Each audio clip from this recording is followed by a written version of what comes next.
Hello and welcome to the Pedal Progressions podcast, where progression is the obsession. Ouch! We had a fun podcast today, but before we get to that, Brian, you want to plug our sponsors? Yes, our sponsor is the Building Blocks Foundation. We are a nonprofit providing speech to underserved populations in the Grand Rapids area. Lots of summer camps and stuff, trying to help the kids out. You can donate at buildingblocksfoundationinc.org. We also have some fun events coming up. We will be doing a day trip to Rays during their Women's Weekend. Well, the day after, technically, on the February 15th. So if you'd like to catch up and say hi and ride with us, at least one of us will be there in a Pedal Progression shirt. Find us, say hi, go out and have a beer with us after. Also, we will be at the Rockford Bike Shop grand opening on the 7th of March. They are moving from their location in downtown Rockford to their new building that they had built. It's been their dream. They plan on having beer and making a really cool, like, southern bike shop vibe there. And just announced, former guest Bob Hammond is closing down Common Bond Bike Shop, and he is now the Rockford mechanic doing suspension service and stuff. So coming out on the 7th. I hear there'll be music. I hear there'll be beer. We will be there, so it'll be extra fun. Craig, what do you got for us? Hey guys, go check out all the merch for Pedal Progressions. Use the link in the Instagram bio in order to find your way over to the page. Tons of awesome designs there. We got sweatshirts for this cold winter. And then, of course, you got to get ready for spring. So grab yourself some riding gear. I think there's some quick drying materials there. Go check it out if you haven't been. Buy something cool. Everything you buy goes back to supporting the podcast. Back to you, Kellen. Yeah, we had a good time talking to our friend Loren Dejonge. Loren is a local mountain bike racing legend. Give Loren a pedal bike, a dirt bike, a snowmobile, a drink. He will beat you at it. Loren spent some time on a factory racing team. We talked to him about that, learned how he was a guinea pig for their prototype bikes. Loren also talked about what it takes to go through his career as a professional rider, his on and off, again, racing, how yelling at trees to move doesn't work, some injuries, and how family has changed his life and moving to and from Georgia. So without further ado, here is Loren Dejonge.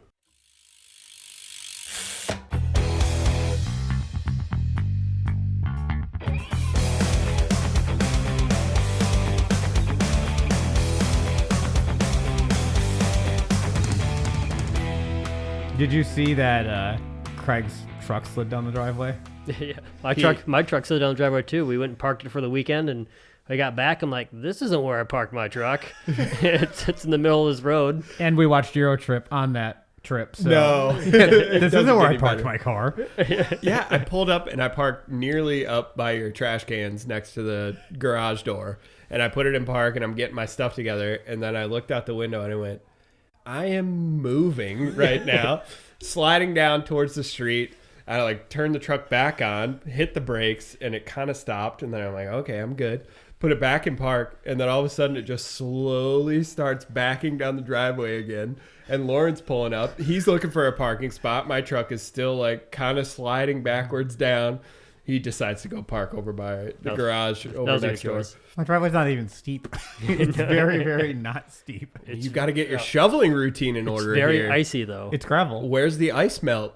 Come on. This is a high-value production. We got to get on top of this. I don't want to use salt and hurt the dog's paws.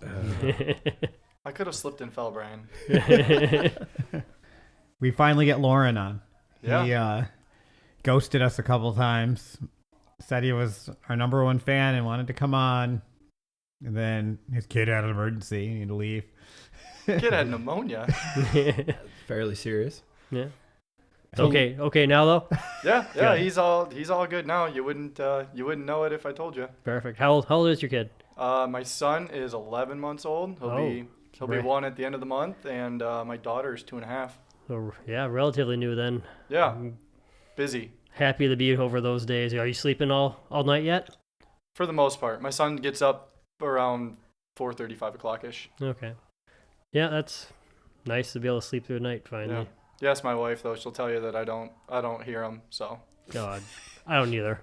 My wife's always up. I had to get up the kids last night. I'm like, yeah, good for you. I don't hear anything. When we were in Toronto, Kellen and I were taking turns snoring, and Kyle and Stephanie, in the middle of the night, left and got their own hotel room. Really? Yeah. Yeah, I heard. I had no idea. I got up, and I know that we keep the room cold. And I got up, and I turned the heat up for Stephanie so she could get up in the morning. And I turned it up, and the lights are still off. And I go to the bathroom, and I come out, and I'm like, is that bed empty? They never get up before us.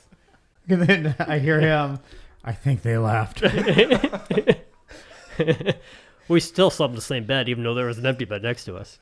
Yeah, they left like right after we fell asleep, and they just left us together. I heard them get up, and I thought maybe Stephanie left something in the car because, I don't know, I thought Kyle was being nice, like, all right, I'll go get it. And I heard him get the keys and I kind of walk out, and then I fell back asleep. Then when I woke up, they were both gone. So I'm like, oh. Did you know Kyle came back to bring the keys back and set them on the thing, and he still didn't wake us up and tell us he was leaving? No, yeah. So we slept together the whole night. Yeah. Afterwards, he said he came to bring us the keys back, and we were silent, no snoring. He's like, son of a. That's podcast love. Yeah. So, Loren, the first time that I met you, I want to rewind it here a couple of years. One of our friends, Alex Clark, phenomenal podcast guest, Two Trick Tony, as he's known on Instagram. Third most popular episode.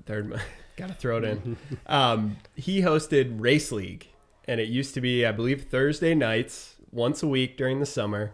Everybody shows up, and it used to be real ragtag, like two people with a stopwatch and a couple of phones in order, Jeff Jacoby style, if you will. Just a grassroots kind of, hey, we're going to pick a downhill section of trail.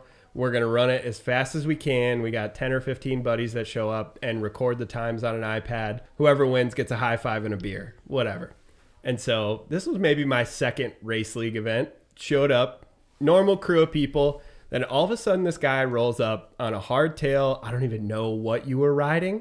It was a ground down Diamondback.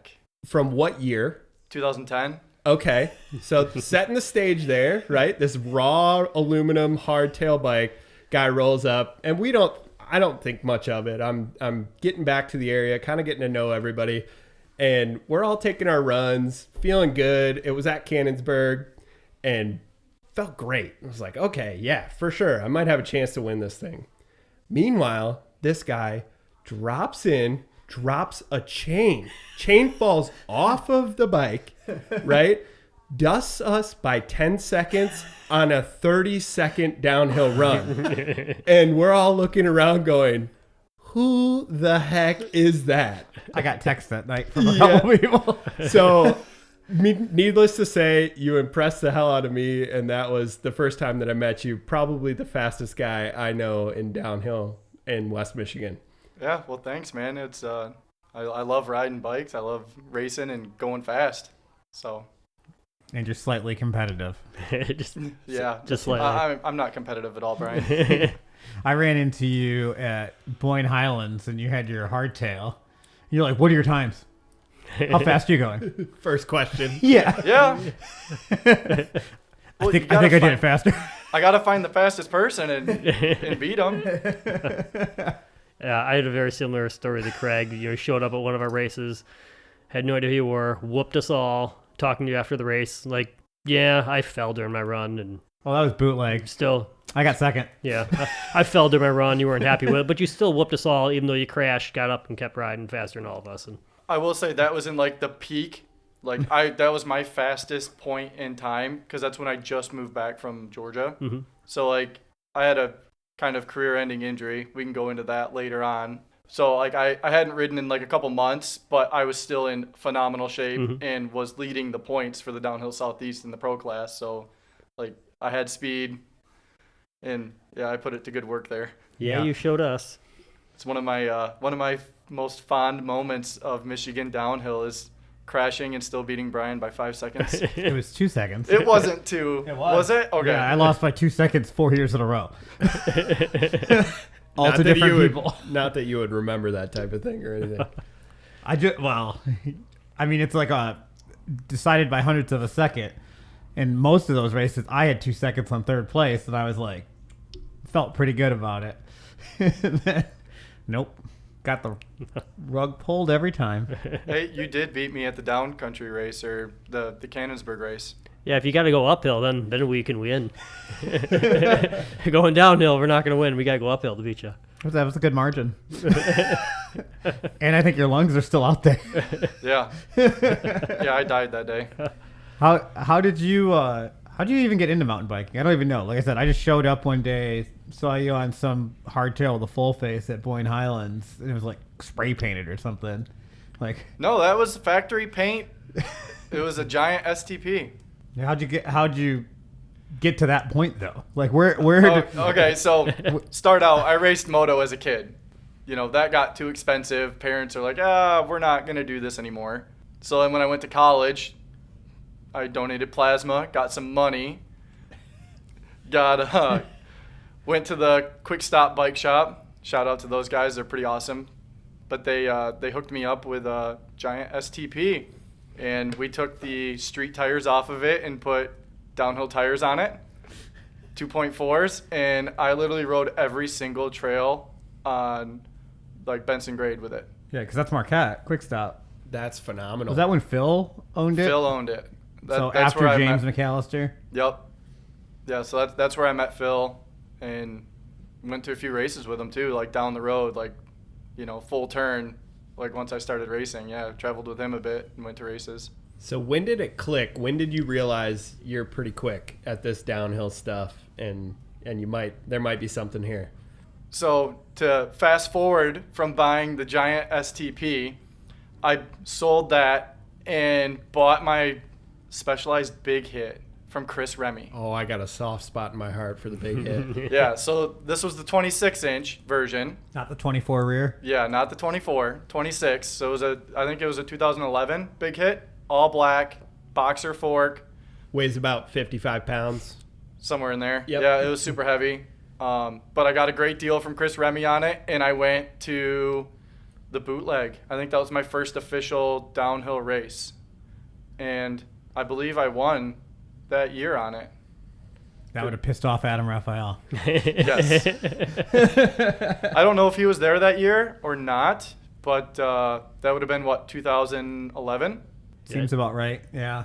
Yeah, it could have been. Because you started hanging out with like Tyler Kuning and Tyler Ledebor and Mitch and stuff. And Correct, yes. right after that, they're going to come on sometime and share some of their wild stories from back when they rode a bunch in the Cannonsburg Gap and whatnot. Yeah. Snapping that bike in half. Yeah, the Banshee Scream. Yeah, I remember you got a Jameis Parker, and then you invited me to come ride at your dad's house in the backyard on some trails you had that were, it's a small yard, and you're ripping like a 250 dirt bike back there. Yeah. And it was tight on a bike. You're just ripping through there. Yeah. You gotta, if you want to be good, you gotta have a place to practice, and I couldn't afford to be driving all over town and back to ride. And even back then, there weren't trails like there are now. Yeah. Yeah. They didn't have that kind of resource. It was Cannonsburg only at that time. And that's before we even took the skills park over. Yeah. Like, that's how long ago it was. Like, quite a bit before we took the skills park over. Yeah. I remember digging at the skills park. Like somebody built that the cannon booter to cross the road. And then I built the little single in front of that so you could double into the corner, that left-hander before the rocks. Yep. Which was my favorite jump out there. The favorite but sketchiest jump out there? Yes. Yeah, you had to like really squash it and rip the turn right after it. It's a small jump, but when you send it, it's the scariest thing out there. So how long between getting your bike and riding all the time did you start doing pro races and traveling all over? Not very. So I rode the bootleg in 2011, met Chad Gilbert, went to Pennsylvania with him that year, and raced at Seven Springs. Oh, I remember that place. He talked me into racing pro because he didn't want me to race in the same class as him, and I took fourth in like my first ever race. I've never ridden rocks, like never been out of state, and the rest is history. I sold that bike immediately because I realized how garbage it was, suspension schematics and all of that. And I bought an Intense 951 and raced the Gravity East series after that. So. Oh, nice. So it's safe to say the skills from Moto just it transferred immediately. clicked and transferred over. Yeah. Wow. Yeah, I did mountain bike first, and I switched kind of over to dirt bike stuff like that, and it does transfer over the mountain bike to the dirt bike. I'm sure it goes the other way too, but I know Craig's a dirt bike guy, and Brian's the only one we can't get on a dirt bike. But I know I've heard that you also do enduro on your dirt bike still. Not anymore. I haven't done that in a couple of years. Okay. But yeah, I raced hare scrambles at a moderately fast pace. Mm-hmm. Yeah, what's funny with the dirt bike stuff is the moto guys have no problem racing in big groups of people, rubbing elbows and that, but you put them in the woods, they're deathly scared of trees and going fast through the woods. Yeah. Where for me it's exact opposite. I'm used to doing that on a mountain bike, and it's just the same with a dirt bike, but I don't know, talking to the moto guys, they're like, that's the scariest thing, craziest thing people do is rip through the woods on those things. But yeah, hare scrambles, I can see really pushing yourself. I'm sure you've had some scary close calls on some of those races too then. Yeah, the big one's lappers. It's never really errors that I make. Yeah. It's when you're catching other people at high rates of speed and they it's like anything. You try to read where they're going to go based on their body language in front of you. And if you think that they're going to go left and they go right and you're already committed to going right, you end up colliding, and trees usually get involved and you stop at high rates of speed. Yeah, that's the thing with hare scrambles. Hare scrambles is literally everyone goes on a single track in the woods and everyone's racing at the same time. So when you come up behind someone, you need to pass them. A lot of times people don't hear you behind them because their bike's loud too. Yeah. Yeah. So if you're trying to lap them, you got to find a way around them on a single track, and sometimes it's making your own path through the woods, or There's a lot of French lines and There's hare scrambles. It can Yes. People exploring the woods. You have 30 feet on each side of the arrows. it can get sketchy sometimes. Imagine riding your mountain bike down a trail and with earplugs in, then suddenly someone blows by you from behind. I mean, that's going to make you jump. And Yeah. it's I mean- some sketchy stuff. Normally, you give people a courtesy, like panic rev behind them, like rev limiter. I always rode 4-stroke, so I had a rev limiter. So you just pull the clutch in, rev it to the moon for a half a second, and if they don't get out of the way after the third rev, you give them a couple tire taps, like you slam your front tire into their rear tire. And then after the third tire tap, they don't get out of the way, I just move them out of the way. Body English is coming in. Yep, that's Yeah. what I mean. Get a little hairy. A hare scramble. I mean, you do it nicely. You figure out how to do it nicely. You give them just a little tap going into a corner so they kind of yeah. blow the rut, and then you can just zip right on by. But if the person in front knows they're getting rammed and not getting out of the way, they kind of deserve to get rammed to the trees too. I mean, For sure. You gave them a courtesy bump, get out the way. Yeah. All right, I'm going to establish it now. We all need to go race a sprint enduro. So I raced one 2 years back. The Michigan AMA Association, whatever, I forget the name of it. They have a new format where it's people let off every 30 seconds, and you race a few different courses that are a few miles long or vary in length. And so the best part about it is, well, if you're fast, you don't get caught. But if you're a solid C-class rider like myself, I do get caught, and I still have that hare scramble experience, but at least if you're fast, you have a fighting chance of not catching the person in front of you. So we got to schedule a pedal progressions sprint enduro race. I think that'd be a blast. I'll pass out beer. You can be the cheerleader on the side, Brian. I'll be pedaling an e-bike. Brian would be the umbrella girl and hold the umbrella over us. Get him a Monster Energy Yeah. tank top. Yep. We I could have do a pedal progressions GNCC, and they do have an e-bike race on the Saturday morning. Brian, you could participate. E-bike is like pedal e-bike or Yes. like Suron e-bike? No. Pedal assist, like the class 1 Oh, e-bike. I would probably be pretty good at that, especially against motocross guys. These dudes rip. 185 to 200 heartbeat for an hour and a half. See, I got into a big argument with my college roommates that we were having a big debate around what sport produces the best athlete. And I got my hand slapped because I'm like, Supercross guys are some of the best athletes in the entire universe. Nobody believed me. I wouldn't say supercross, because you can be pretty lazy and race supercross. I mean, don't get me wrong, it's hard work. But I think outdoor moto, because the speeds are so much higher and you're like you have all these ruts that you have to stay inside of. But I would also throw wrestling hat in the ring because that is a full body workout, you know? Yeah, I wrestled all through high school too. That's rugby tough. for me. The rugby was 80 minutes of not taking a break ever. Like I was a starter and played the whole game, and you don't stop, so it's just constant all the time. Yeah. As a back. I don't know. Everything about wrestling sucks besides the actual match. Like the cutting weight, if you had to do that, or the practices are just intense, and everything sucked except for like it was 3 periods of 2 minutes, so like 6 minutes total was fun wrestling. Everything else was horrible about it. Yeah. But yeah, it's tough. I enjoyed it. I was decent at it. Builds character, as my coach would say. It does. To be in front of people in that outfit. You're just jealous. No. There's like bibs for road bikes, right? Same thing. Same thing. Spandex suspenders. So Loren, you realized you were pretty dang good at riding bikes and getting into pro class downhill races. Talk to me about when you started to travel the country and where are some of the places you've been? Where are some of your favorite races? Sounds like you were on a nationwide tour there for a while. I wouldn't say nationwide. Out west a couple of times, but primarily East Coast, just to keep it, generally cost effective. Killington, Vermont's pretty sweet. They've got the 3 mile long downhill course there. That's super fun. My all-time favorite race, I would say, is Massanutten. It's got sandy soil, which, coming from Michigan, all we ride is sand. I know how to two-wheel drift very well. So that's my favorite race. I've always done extremely well. My second pro race was at Massanutten, and I took 3rd place. Nice. Lost to Lucas Shaw and to Nico? No, Nico wasn't there. Oh goodness, who was it? Shane Leslie. Oh yeah. 2 very fast guys on bikes. Mm-hmm. Yeah, World Cup riders. Yeah. About as high as it gets.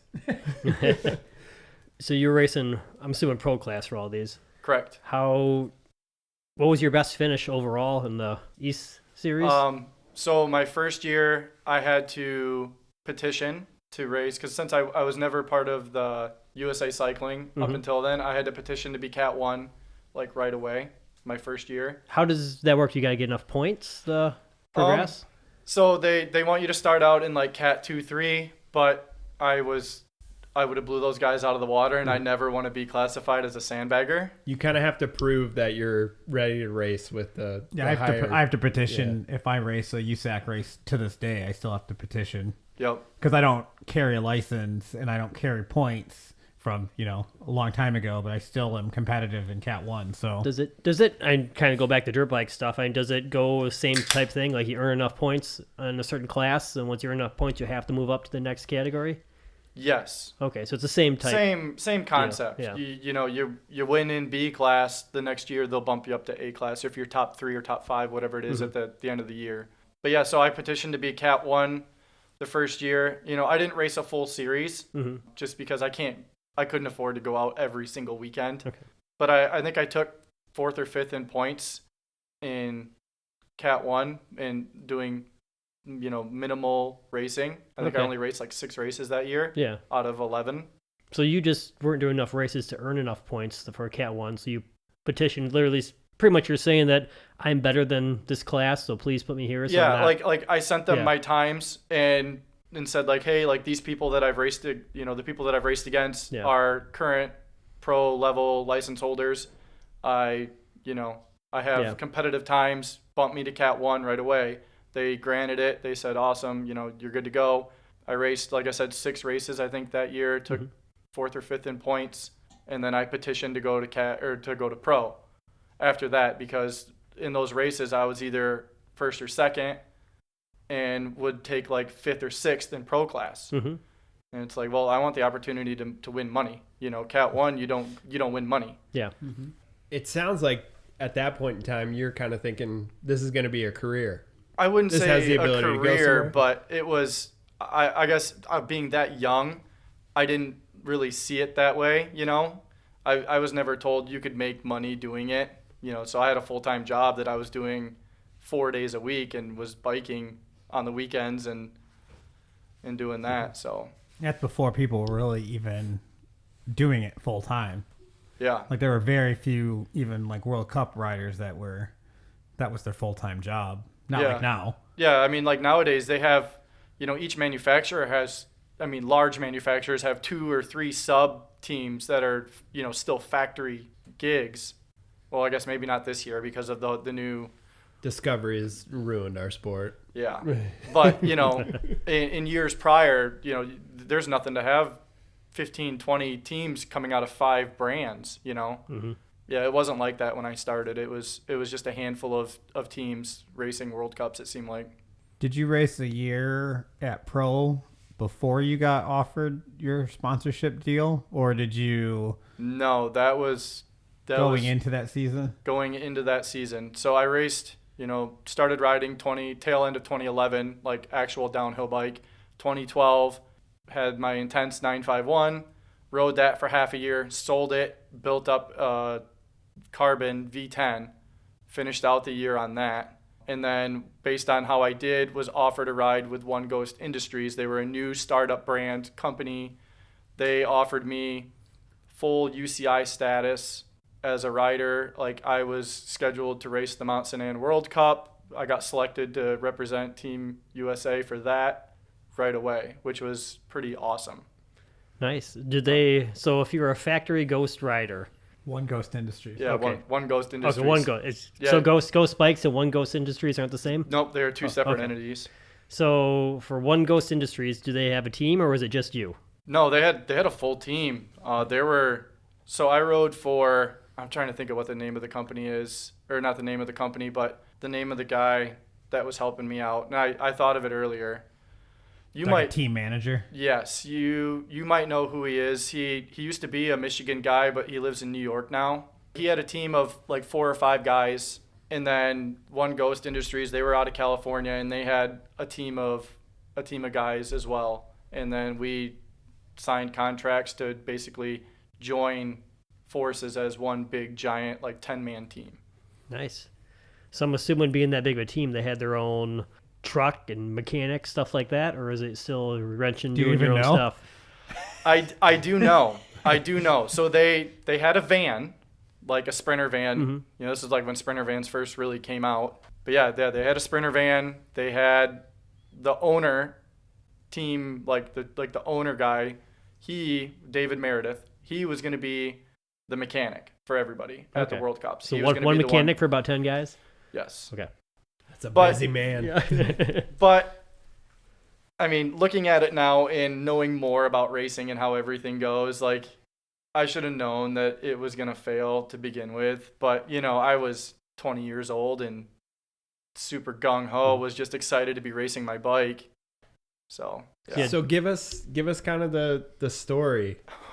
So sponsorship kind of fell apart. I will start out. For those that know David Meredith, he's a great dude, but the way he ran a business was terrible. Sorry, David, if you're ever listen to this. So he started this company basically on a wish and a prayer. He had gotten funding from multiple different people and promised all of these results right out of the gate. As you guys know, with fabrication, building, if you don't get the right material, if you chintz out on material, your frames are going to break. He had that issue of frames breaking. So he And- got all this backing and all this funding without really a frame design or I guess had a a- proven prototype. They had a proven prototype, but I think when they went into production, they went with a lower grade material to cut costs, to make it more marketable. And that's where the issues started. That's scary for you and your neck. But also being a pro rider, you are kind of the Guinea pig. The guinea pig. You're the testing them out too. And Yeah. Well, Brian saw firsthand when we went to Chicago.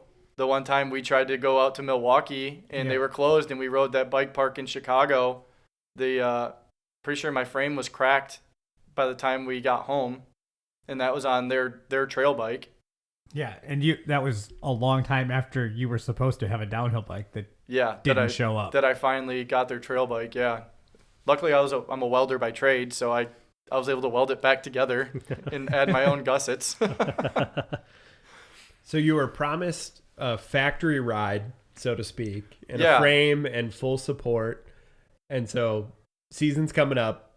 So basically what happened was he wanted us, he didn't have full funding for everything, but promised to pay us back.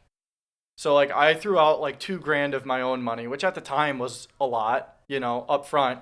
And that was going to be for a full custom frame built to whatever, like he had these mathematical equations saying, based on your height, your arm length, your torso length, your reach is going to be this far, your seat tube's going to be, 16 and a half inches long or whatever it was. It was going to be like true custom build, full Fox factory suspension. It was the first year for Airfort for their, Fox 40 with the air cartridge instead of being coil. Like bikes were going to be top of the line, full carbon parts, all of that. So like I threw out $2,000 of my own money about a month and a half before my first race.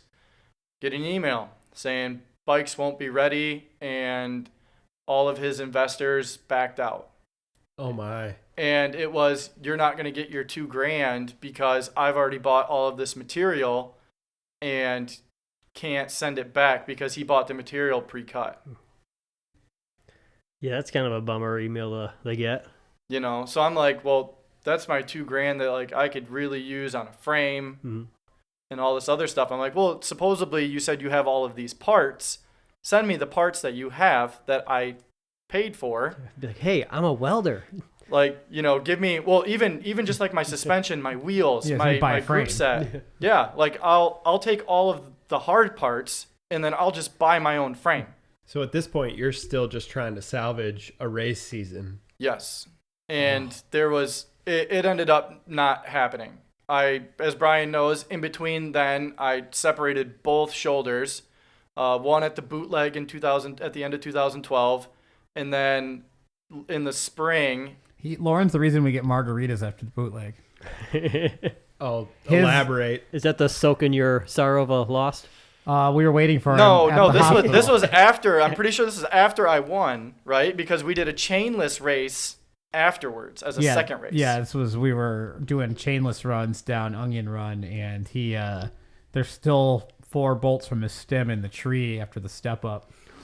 Yeah, I went too far. I landed about Meta Kellen, which is about 2 feet from the base of the tree on my front tire.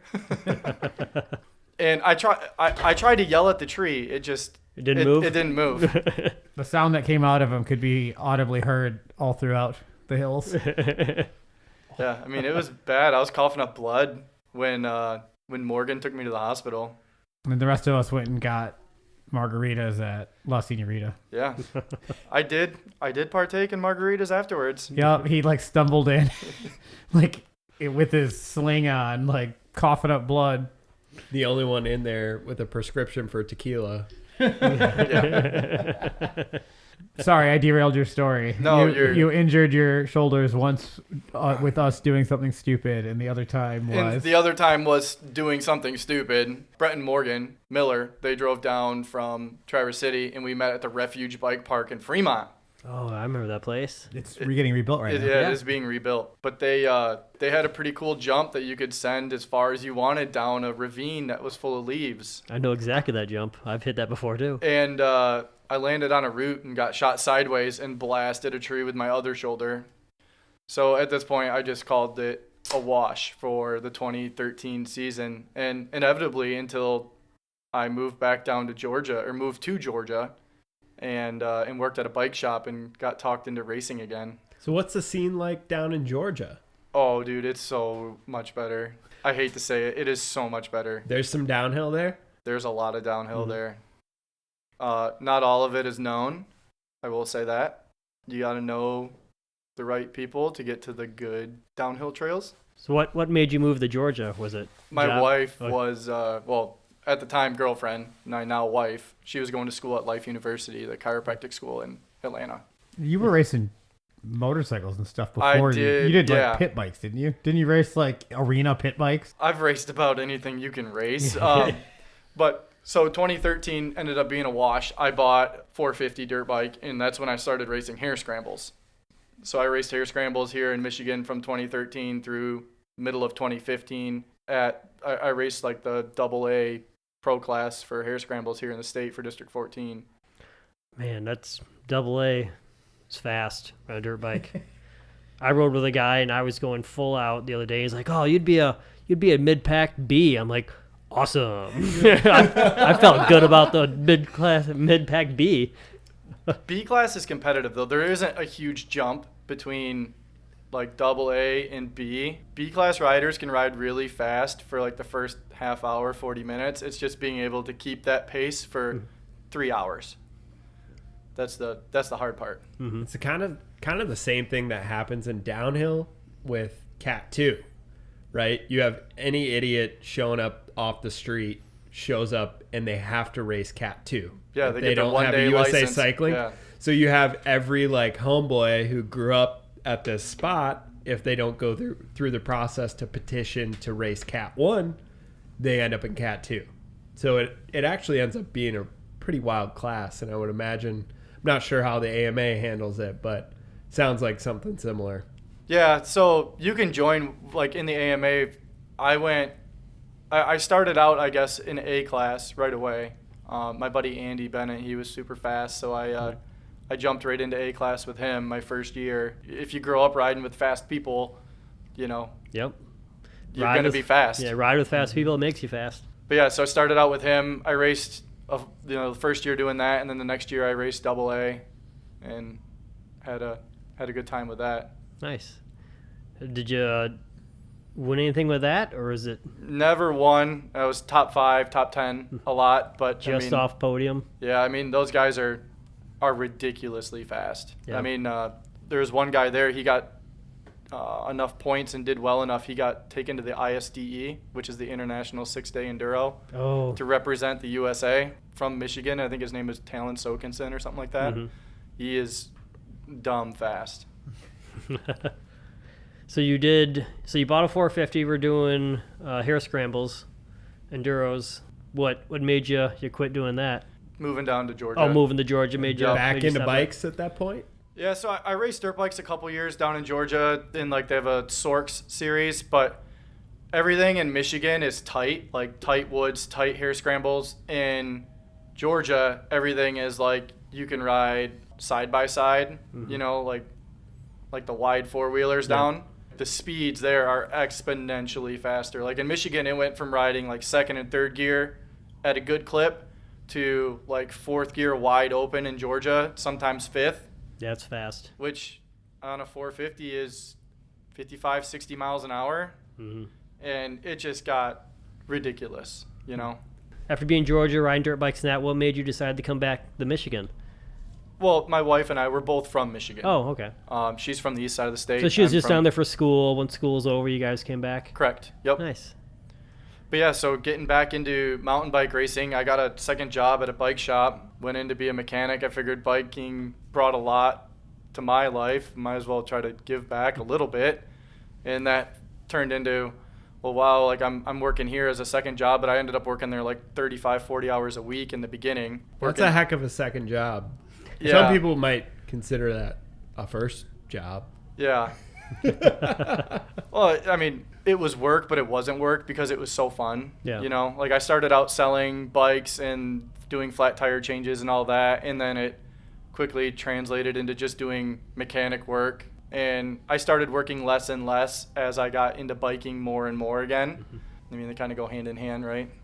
But yeah, so got a bike and did a couple races and reached out to a couple of manufacturers. That was when Commensal started their U.S. store out in Boulder, and reached out to them, and they gave me a co-factory sponsorship. So it wasn't like full-on factory, but they gave me a frame for free, and I had to supply my own parts, which I worked at a bike shop and got things extremely cheap. So I was able to start a new race program that way for myself, and took that as far as I could go. Nice. Were the people that you worked with like, oh, I bet you're fast, Michigan boy? Yes. Oh, I bet. Yes. Your glory days. What are you, Al Bundy? Yeah. Yeah. The guys at the shop hated me when I first went in for an interview because I had confidence in myself and That's my weird. abilities.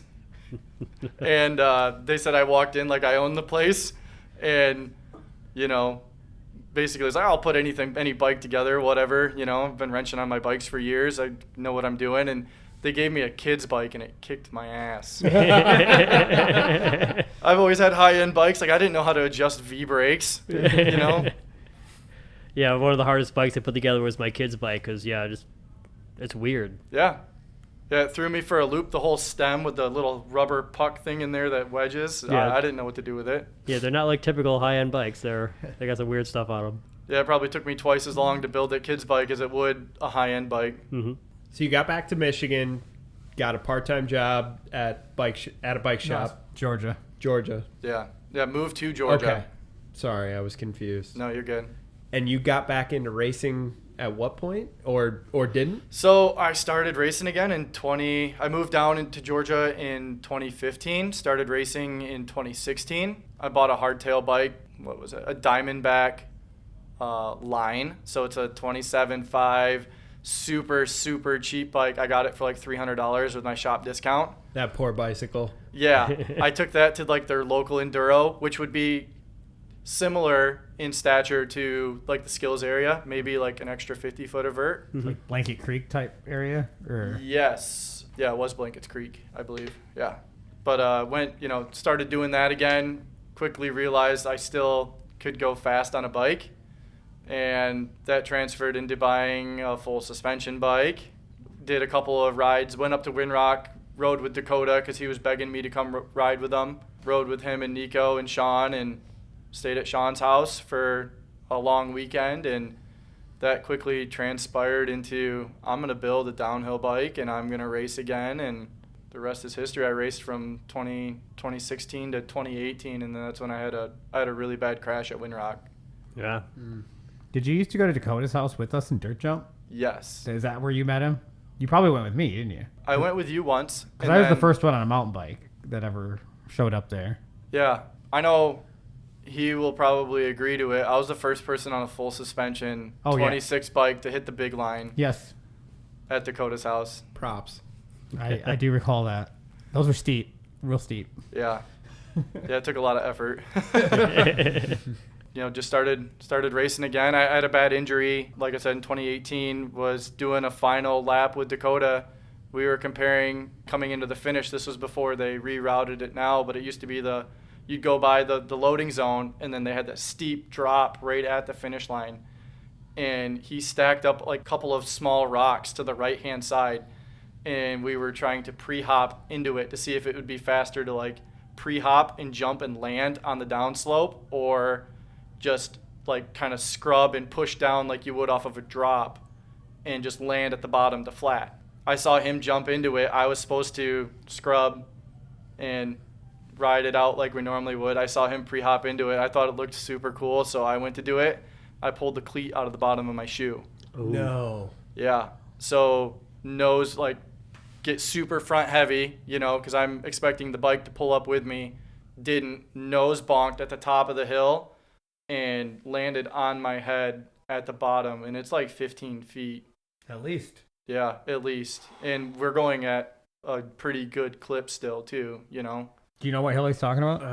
I'm guessing it's the Red Bull ravine. Not Past down there. that, you go through the parking lot and like where the old like fire pit and stuff was, like what you Yep. would, that super steep little hill you'd walk down to the porta potty. I gotcha. That finish used to be at the bottom of that. I didn't know that. Yes, Oh my we used to God. go off of that as fast as we could and literally land at the bottom on two wheels, except this time I landed on my head. Man. I'm glad you're still with us, man. It was For it was real. really bad. I guess I've got like messages from people saying like they had like the medic crew come in and check me out and everything.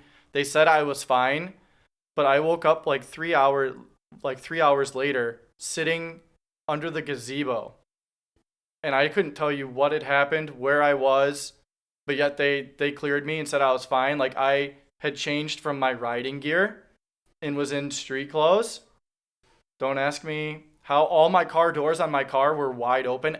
All 4 doors wide open. My trunk was wide open. I had clothes and tools scattered all across the parking lot, like behind my car. I don't remember any of it. So you never knocked out. There's a 3-hour window that you just don't remember. I don't remember a single thing. Man, I could tell you the exact trail. I could tell you where every single root and rock was on the way down. I could tell you that I remember hitting the ground, sliding to a halt, sitting up, telling people I was okay, and that was it. That's the scariest part about a concussion. Yeah. Is somebody who's having a severe issue can tell you they're fine. Yeah. And it's really difficult to discern if somebody's actually okay or whether they should go get checked out. Your problem was you didn't tell him you were okay 27 times in a row, not remembering each time, like an Adam Raphael. Yeah. Where he asked the same 6 questions over and over and over. Well, there's a good possibility I did. I just don't remember because I remember sitting at the table with Nico's mom, Frida Roning, and Dakota, and like Max Morgan, like all the fast dudes were sitting at the table. They're getting ready to go up for their finals run, and I'm sitting there in street clothes. Like it's so weird. It was like a buzzing sound, and then like the lights were turned on, and like that's what I remember. And I'm sitting there, and they're like, yeah, like it's best that you don't get on your bike, because like that initial thought, like the competitive side, the racer side of me was, I know like once I figured out where I was at, I was like, all right, like I still have time to go get on my bike and at least cruise down because I was leading the points. Mm-hmm. Like I wanted to try to salvage and just run and get points, whether I took last. Oh yeah, you still had a race to do. Yeah, like it was like I wanted to go, and they're like, no, like you can't, you know, we don't want you to. You made the right choice, because ultimately, yes, I made the wrong choice at the U.S. Open, and it led to 3 years of being off of a bike because I couldn't brace impact. Even like going up the stairs too fast, I would black out. Yeah, I still have residual effects from it to this day. Me too. Like, Mine was in 06. I can't spin in a circle fast. I mean, I can't do like a cartwheel or anything like that because that will just throw me. I get super bad dizzy. I mean, it's scary what head injuries can do. I'm still face blind to this day. Like if I don't see someone often, I can't recognize them at all. Like if I don't see someone, if it's someone I don't see very often, and they'll walk up, but it's someone I've seen like even semi-recently, I'll have no idea who it is. Remember everything about the person, where we met, what they do, how long we've known, everything. I just can't associate visually and the memory together. I just can't do it. That's crazy. I can't remember anyone's name, and I'll meet someone new. They'll tell me their name, and 5 seconds later, if I already forgot it. It's just because you're a dick. I'm going to blame that on a head injury. But we've all ridden with Dakota. We all know how fast Dakota. You were obviously training with Dakota. Yeah, I mean, he was exponentially faster than me. The only reason I was leading the points was because there were a couple events that were coinciding or conflicting with the World Cup schedule. Mm-hmm. So like I was like when we were doing that year, I would always drop in like 4th from last, because then it would be like Dakota, Luca if he was there. Luca typically wasn't at the downhill Southeast races. He's a West Coast guy. No, he was North Carolina. Was he? Yeah, Hendersonville, North Carolina. I stand corrected. But it was Dakota, Nico, and then Christopher Grice. Grice Crispy. That kid's so nice. He's like the nicest kid. Yeah, dumb nice. And he was like 16 at the time too. Yeah. And was beating me as a full-grown man. It was humiliating. So for people that don't know, this is very late. Downhill, you get 1 lap. Best time down the mountain wins. Talk to me about what it's like in a pro race to sit there in that start hut, knowing you got to give it everything you got for 2 to 4 minutes. What's that like in a pro level race? And you don't have like trainers or anything up there. No, I'm not. I wasn't that high level. It wasn't like World Cup race, but like I would sit up top and find a tree and like pedal backwards. Yeah. Yeah, starting cold's tough. I mean, it's literally just imagine you're going for a sprint, but you just sit in a chair for like a half an hour before it, and then just suddenly, all right, stand up, go fast as hard as you can. Yeah, so the nice thing is a lot of the places like where the lift drops you off or the top of the hill, the race typically doesn't start there. So there's a small section of trail that you can ride down to like get yourself reacclimated with your bike, like kind of work some of the nerves and stuff like that out. For the most part, I mean, it's still super nerve-wracking. The biggest thought was, don't mess up. I had, this will be a funny story. Very few people know about it, but I know Phil Ott remembers it very vividly. My first race at Marquette during the Marquette Bike Fest or Trail Jam, whatever it was, I went to leave from the start hut and clipped a pedal at the top of the ramp and went over the handlebars for my race run. And I stood up not knowing what to do because I was super new to biking, never really raced much. And they let me do a restart, luckily. That's nice. Because I just stood there and was like so... What do I do? Like confused as to what to do. But yeah. So how close to on the edge were you riding for these? I mean, were you out of control or were you like self-preservation at all? Because I know for me racing, I'm riding as fast as I can, but still preserving myself where I know I'm not going to crash and hurt. So I think that was the biggest thing holding me back when I raced was I still had 9-to-5 job that I had to go to Monday through Friday. Like I had bills to pay, I didn't live at home, any of that. So like I had priorities. Yeah. And I think that was the biggest hindrance that held me back. You always rode a little more controlled than Adam did. Yeah. Adam was the guy before you, the fast Michigan guy before you. Yeah. Before him, it was Brant, and like there's just like a whole line of surprisingly fast people from the mitten. Yeah. And you were there, and then you weren't there, and then Dakota kind of came up, and then you started coming back. Yeah, I would say I'm of all time, I would probably be in the top 5 fastest downhill guys out of the state. Shane Leslie could typically beat me handedly every race if he was there, and then Dakota, obviously. And Shane was just before you. Yes. Yeah.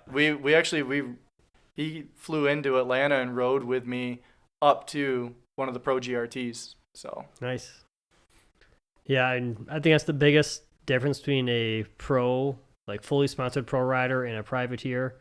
Privateers still have a 9-to-5 job usually. You got to go home and work and to keep racing. Where a pro, if he goes all out and crashes, gets hurt, that's his 9-to-5 job, whatever. And that's all he has to live up to is just get that result and play in place. But if they crash, get hurt, he'll try again when he gets.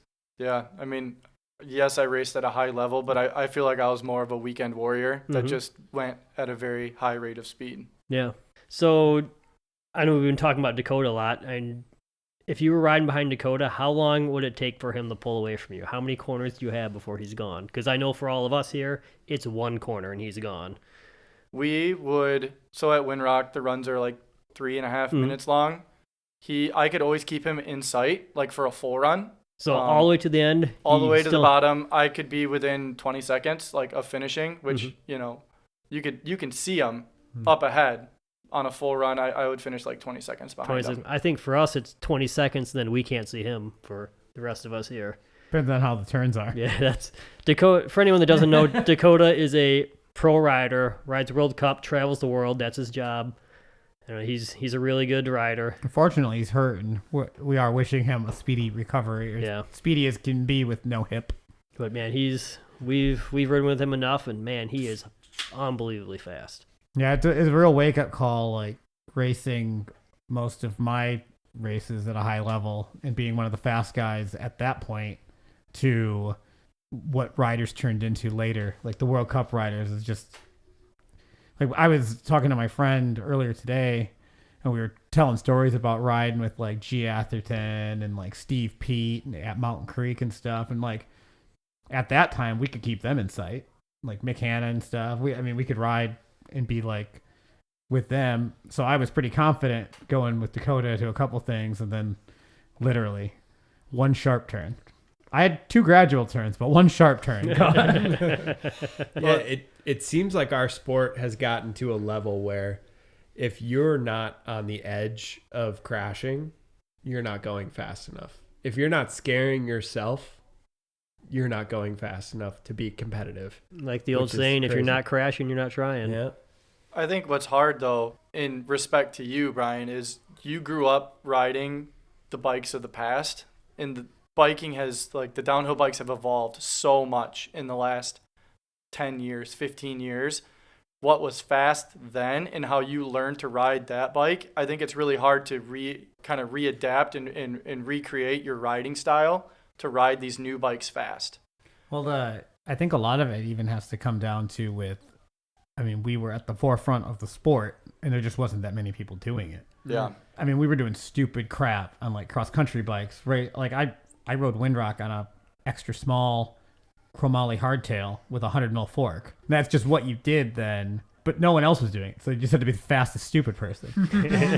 I mean, and then once like kids and stuff started getting into it, they were like youth development teams. It really like changed the way things happened. That and like you're saying, these youth development teams, they get to ride with the fastest of the fast, and it kind of goes back to what we were saying with the moto stuff earlier. Of you train with fast guys, you're gonna be fast. You keep up, or you're left behind. Yeah, no one wants to ride by themselves, so you got to keep up, or you're riding by yourself all the time. They don't even know they're fast a lot of the time. And it's been pretty fun to watch the geometry of bikes sort of keep up with the trends, pick up with the speed. You've got longer reaches, and now more and more I'm hearing about longer chain stays.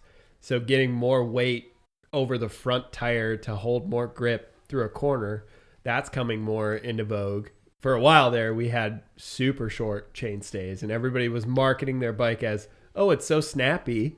Yeah. But now people are realizing, hey, you need a little more weight over the back. This is a physics problem. The longer the chain stay, the more weight you actually have over the front, the better you're able to hold a corner. But that's one example of how bikes are changing and evolving as speeds are picking up and trails are getting crazier, tracks are getting wilder. Yeah. Is that how Ghost One marketed their bikes as snappy? That would be a really fitting slogan. That deserves a Yeah. How long have you been sitting on that one? Just now. Well, sweet. I guess we should probably start wrapping this up.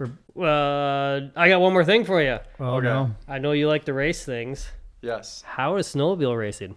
Oh my. Super fun. I'm actually doing one in 2 weeks. So, Are ya? Yeah. For real. Yeah. Snowcross? So I have raced snowcross. I'm sure you went on my Instagram and saw Sure did. a little bit of I did one actual snowcross race. I bought a snowcross snowmobile. I rode snowmobiles my whole life, but I bought a snowcross sled because one of my buddies bought one. Mm-hmm. We decided to go race. I bit off more than I could chew and signed up for like one category below pro. Of course you did. That's typical. Yes. That's S-Bar. I took last place, but I was right there with the guys. Yeah. But yeah, so did that, and now up at Northern Power Race Park, they have the Ditch Banger races. They do like 4 or 5 of them a year. So it's 03 and older. You get a greasy triple. Run what you brung in the pro class, and Nice. yeah, it's a good time. I did one last year. So these races, are there a bunch of big doubles jumps in them, or is it? These ones have a bunch of rollers built Okay. into them and like some berms, and yeah, you just So you're not really sending them like Supercross stuff. not big jumps. Okay. The snowcross race, that was big, Mhm. doubles, triples, that kind of jazz. But these older sleds, they're not built to fly. Yeah. How much does the mountain biking dirt bike carry over the snowmobile racing? Just the ability to go fast. Just The competitive nature is about the only thing that really carries over. How much less do you want to be ran over by a snowmobile than anything else? Ever? I would honestly, I would rather probably crash on the snowmobile because the I snow didn't is. say crash. I said get ran over. those things are heavy and they got studded treads on them. Like Yeah. You just don't crash. We'll just skip that whole topic of getting run over because it's You it's race not gonna happen. Supercross, and this is the first time you've even considered getting ran over by a snowmobile. I mean, I've considered it. I've thought about it. Do I want it to happen? Never, ever. It just ran through your head like, oh, I never really thought that would hurt. Yeah, it would. Well, it's I mean, big wide surface area of a track. It spreads out the load, right? the Carbide snow, tips. the snow is surprisingly soft though. So like, I feel like if I step on it, I sink in like 3-4 inches. So if somebody were to like run over me, I'm not very thick. You're not So very thin. I think I would compact myself into the snow enough to where it wouldn't hurt terribly bad. That's my story, and I'm sticking to it. How much of those are steering with your body weight opposed to just turning the handlebars? Is it? It's all. It's all. I mean, the skis obviously are there for a reason, but it's a lot of it is body weight. A lot of hanging off the side. You're hanging off the side. That sounds completely. like fun. I used to have a stand-up jet ski and same thing, hanging, throwing body weight around, Yeah. hanging off it, steering it. That was a lot of fun. Very similar to jet skiing, minus you're not stuck to a lake. You can go And- wherever you want. You can't get ran over with a giant sled. Yeah. Yeah. And the course deformation is next level. Oh, it's with wild. that kind of stuff. Just Every gets single hogged lap out. changes. Yeah, they have like the groomers come out, 5, 6, 7 times per race for, obviously throughout the day. As the day goes on, they go back and rebuild it every time. And that's the hard thing too, is the jumps are never the same. Supercross, they get broke down with ruts and stuff like that, but in snowcross, they have to completely rebuild the course. So your jump could lengthen or shorten by several feet every time you go out. So you're constantly relearning the track. Did you go to Cannonsburg and watch the pros? Yes. Are you going to – you got to qualify for that, or can you just – Can you do. petition? I could have went there and raced at Cannonsburg in like the same class that I raced in. Yeah. Up in Mansalona, but they wanted, it was like $250. Same thing as like USA Cycling or same as District 14. You had to buy, it was like $250 license, $100 transponder. I would have had to have paid to get my snowmobile go through tech inspection. I would have had to have bought a bunch of extra gear that they require. Yeah. Like my helmet wasn't up to their standard. You had to have like the new style helmets where They can get ran over by carbide tips. Yeah, that have like the airbag system. Oh, to yeah. like pop the helmet off. So you're talking thousands of dollars for everything. Yeah, so like I mean I would have had to have bought a new helmet, which would have been like $700. Transponder another 100. Tech was 100, and then the license would have been $200 to race one race. And I'm like, that's not worth it. What do they need a transponder for if you're on a closed course that you can see the whole track? Timing. I was thinking like way more accurate. You get lost in a avalanche transponder. No. Okay. Timing and scoring transponder, same as like a chip on a mountain bike race. Okay, Because gotcha. like finishing could be within a 10th or a 100th of a second. We're thinking different types of transponders. Yeah. Did you ask Danielle if you could ride the course? I did. And I don't think she knew who I was because I tried so hard to go out there and ride beforehand. And I was told no. Nah. You gotta do some name dropping next time. Yeah. I should have just went like afterwards because the ski hill was closed down and just unloaded my truck, like unloaded the sled out of my truck and burned a couple laps, If you throw on a safety vest, you can get away with a lot. Yeah. The owner's kid is real into dirt bikes and stuff. Just need to hook up with him and show up with him. I was there one day, like doing a lap cross country, and I come out, I see the owner. He's out in the parking lot, and then I see these kids come ripping out of the like side trail on dirt bikes and like go to load up in their truck. And I'm like, oh, these kids are about to get their ass reamed. And I watch them come over, and I'm like just far enough away that I can hear, like at my car, like 4 parking spots down. Now I see here, so you gonna be home for dinner? I'll take your car home. You just drive the truck. And I was like, oh, it's his son. Yeah. It was much less climactic and fun. Well, so a big race of mine that I want to do someday is Mega Avalanche. Oh. And it would be sweet if we could get some bikes out there at some point this year to ride on the snow and maybe hit some jumps. Mm-hmm.